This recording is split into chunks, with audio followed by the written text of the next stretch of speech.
প্ৰিয় দৰ্শক, এই ভিডিঅ'ত মই আপোনালোকক জনাবলৈ চেষ্টা কৰিম FDO চাকৰিৰ বিষয়ে। FDO চাকৰিটো হৈছে ইয়াৰ ফুল ফৰ্মটো হৈছে ফিচাৰিজ ডেভেলপমেণ্ট অফিচাৰ। ফিচাৰীৰ লগত জড়িত বহুতো কথা ফিচাৰিজ ডেভেলপমেণ্ট অফিচাৰে চোৱা চিতা কৰে। এই চাকৰিটো কেতিয়া ওলায়, ইয়াৰ বাবে কি কি যোগ্যতা লাগে, কিমান চেলেৰি হয় আৰু অন্যান্য গুৰুত্বপূৰ্ণ প্ৰাসংগিক কথা মই আপোনালোকক এই ভিডিঅ'টিৰ মাধ্যমেৰে জনাবলৈ চেষ্টা কৰিম। ফিচাৰিজ ডেভেলপমেণ্ট অফিচাৰ প্ৰতি বছৰেই APSC দ্বাৰা বিভিন্ন সময়ত এডভাৰটাইজমেণ্ট কৰা হয় যে ইমানটা পদ খালী আছে। প্ৰত্যেক বছৰে কিমান পদ খালী হৈছে তাৰ সংখ্যা বেলেগ বেলেগ থাকে আৰু বিভিন্ন কেটেগৰীৰ কাৰণে বিভিন্ন পদ খালী হয়।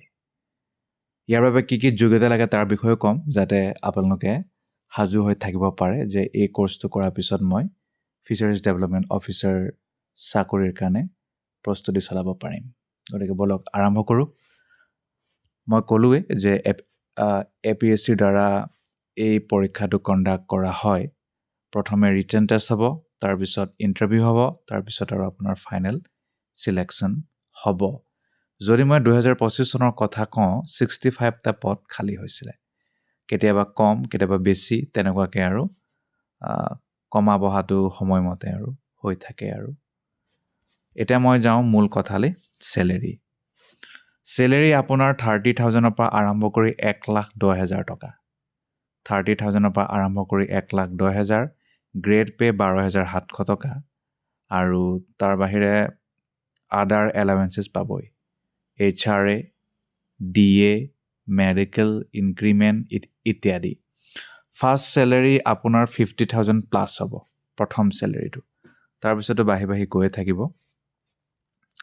ইয়াৰ বাহিৰে আপোনাৰ থাকিব লাগিব valid permanent resident certificate, employment exchange registration certificate. এই দুটা বস্তু লাগিবই। এডুকেশ্যনেল কোৱালিফিকেশ্যন লাগিব ফিচাৰিজ ডেভেলপমেণ্ট অফিচাৰৰ বাবে বেচেলাৰ অফ ফিচাৰিজ ছায়েন্স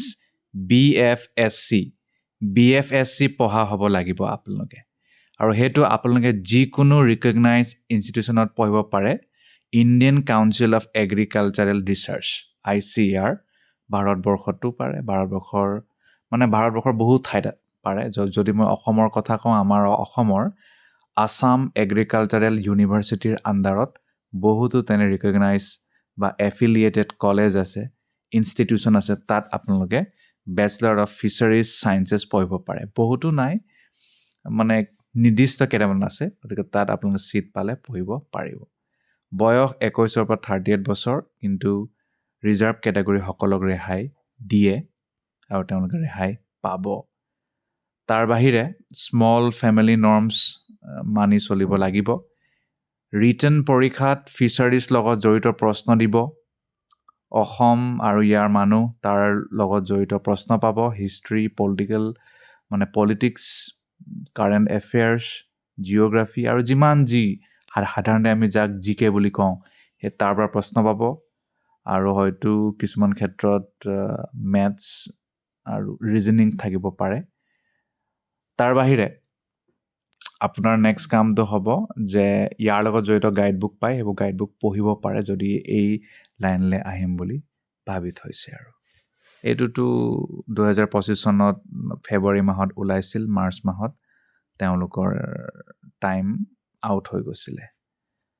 এইকেইটাই মূল কথা।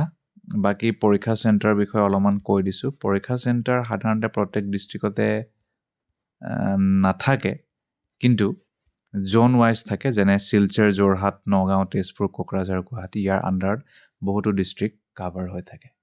ইমানেই কথা। ধন্যবাদ।